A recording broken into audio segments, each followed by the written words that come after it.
Welcome to Captain English Podcast. I'm Paul, and I'm super excited to be here with you all today, ready to dive into some really useful English. And I'm Alice. It's fantastic to be back. Paul, how have you been? I just got back from a really long flight, actually, and it made me think a lot about travel. Oh, that's interesting. A long flight, huh? I'm good, thanks.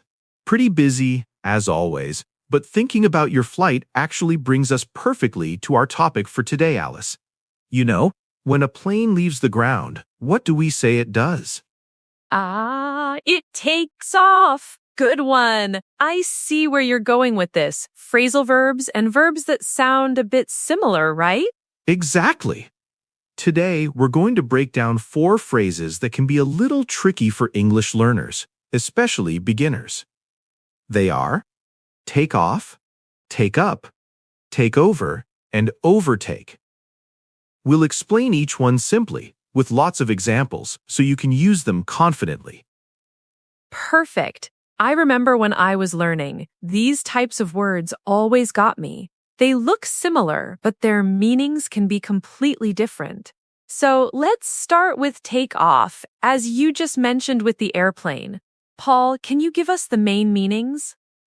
Absolutely, Alice. The most common and probably easiest meaning to remember for take off is exactly what you said, when an aircraft leaves the ground and begins to fly. So, the plane will take off in 5 minutes. Or, our flight took off an hour late because of the bad weather. That's super clear. What about other situations? Because I know it's not just about airplanes, right? You're right. Another very common meaning is to remove something, especially clothing. For example, it's hot in here, I'm going to take off my jacket. Or, please take off your shoes before entering the house. It's like remove or undress in a way. Oh, I use that one all the time. Like, I need to take off this heavy backpack. So it's literally taking something from your body or a surface. Exactly. And there's another great meaning which is more figurative. It means to suddenly leave a place, often quickly. Imagine you're at a party and someone says, I need to take off, I have an early start tomorrow. It just means they need to leave. Like I'm taking off now, bye. Very informal. I like that. Is there also a meaning related to success, like something starting very well? You hit the nail on the head, Alice. That's another fantastic meaning. When something, like a business or a career, starts to be very successful very quickly, we say it takes off. For instance, her new restaurant really took off after she got a great review. Or, the band's career took off after their song went viral. Wow, so many uses for take off. To recap, it's for planes leaving the ground, removing clothes, leaving a place, and something becoming successful quickly. That's a lot to remember, but the examples really help. They do, right? Practice makes perfect. So, moving on to our second phrase, take up. Alice, any initial thoughts on what take up might mean? Take up. I think I've heard it used when someone starts a new hobby, like, I've decided to take up painting. Is that right? Spot on. That's a primary meaning. To take up something means to start a new hobby, sport, or activity. So, my brother took up golf last year and he's terrible at it. Or, she decided to take up yoga for her health. That's a very clear one. What else can take up refer to? Another common meaning is to occupy space or time. For example, if you have a big sofa, you might say, this new sofa takes up too much space in my living room. Or, studying for the exam took up all my weekend. I had no free time at all. Oh, that's interesting. So it can be about physical space or even time. I get it. My cat usually takes up the whole bed, leaving no room for me. Haha. Classic cat behavior. Another meaning for take up is to accept an offer or a challenge. So, when they offered me the job, I decided to take it up. Or, he's always ready to take up a new challenge. Ah, okay, so it's not just about starting a hobby, but also accepting an opportunity. That makes sense. It's like you're picking up the opportunity. Exactly. And there's one more nuance for take up that's useful to discuss something or deal with something. You might say, I need to take up this issue with my manager, meaning you need to talk about it or address it.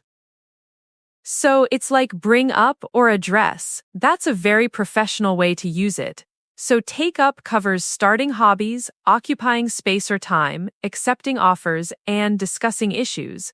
Very versatile, just like take off. They really are. Now, let's move to take over. This one often gets confused with overtake, so we'll pay special attention here. Alice, what does take over mean to you? When I hear take over, I immediately think of power or control, like one company buying another, or maybe even a new boss starting. You're absolutely right on both counts. The main meaning of take over is to gain control of something, whether it's a company, a country, a job, or even a situation. For instance, a bigger company tried to take over the smaller one. Or, after the manager left, Sarah took over the department. So it's about establishing control or responsibility. I've also heard it used in a more casual way, like if someone is helping with a task and then another person steps in. Like, you look tired, let me take over the cooking for a bit. Excellent example, Alice. That's another great use. It means to assume responsibility for something or to replace someone in a job or duty. I'll take over from you when your shift ends. It implies a change in who is in charge or performing a task. Okay, so takeover is definitely about assuming control or responsibility from someone or something else. It has that element of replacement or gaining authority. Exactly. It's about a shift in power or responsibility. Now, let's talk about overtake, which, as I mentioned, is often confused with takeover. What's the core idea of overtake in your opinion? For overtake, I think of cars on the road. When one car goes faster than another and passes it, that's overtaking, right? Perfect. That's the most literal and common meaning. Overtake means to go past someone or something that is moving in the same direction because you are going faster. Be careful when you overtake a large truck on the highway. Or, the cyclist overtook me on the hill. So it's about passing someone or something while moving, often in a race or on the road. Exactly. And similar to take off and take up, overtake also has a more figurative meaning related to success, but it's different from take off becoming successful. For overtake, it means to become more successful, important, or powerful than someone or something else. Oh, that's where the confusion can start with take over, I guess. So overtake in this sense means to surpass someone in performance or status? Precisely. Think of it like this. The smaller company quickly overtook its rivals in market share. It's about exceeding in performance, not necessarily gaining full control, though that might be a consequence. Or, he's worked so hard he's definitely going to overtake his colleagues for that promotion. Okay, so the key difference between takeover and overtake is really important. Takeover is about getting control or responsibility, while overtake is more about passing or surpassing in speed, performance, or status. It's like takeover is a power grab and overtake is a race to the top. That's a fantastic way to put it, Alice. Takeover often implies a complete change of leadership or ownership, while overtake is more about becoming better or faster than what was previously ahead. For example, Amazon took over many retail businesses, meaning they bought them or established dominance. But Tesla overtook its competitors in electric car sales, meaning they sold more, not necessarily bought the other companies. That makes it super clear. The distinction is subtle but crucial. So we've covered takeoff for planes, removing clothes, leaving or starting successfully, take up for hobbies, occupying space or discussing issues, take over for gaining control or responsibility, and overtake for passing in speed or surpassing in performance. You've got it all down perfectly, Alice. I hope our listeners are finding these explanations helpful. Remember, the best way to really get these into your active vocabulary is to try and use them.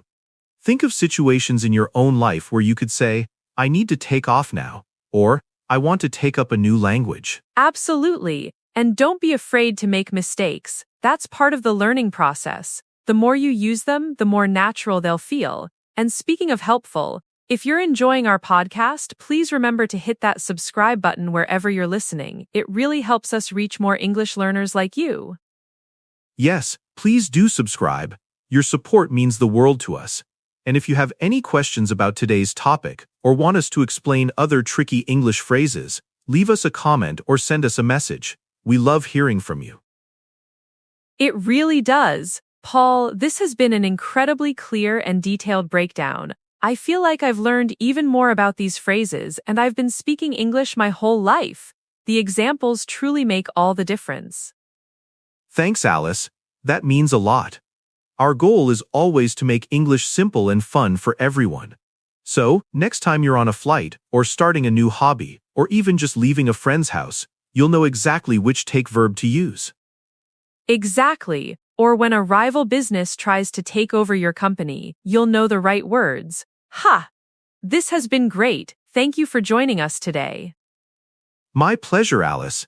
And thank you all for tuning into Captain English Podcast. We'll be back soon with more English insights. Until then, keep practicing, keep learning, and keep speaking. Bye, everyone. See you next time.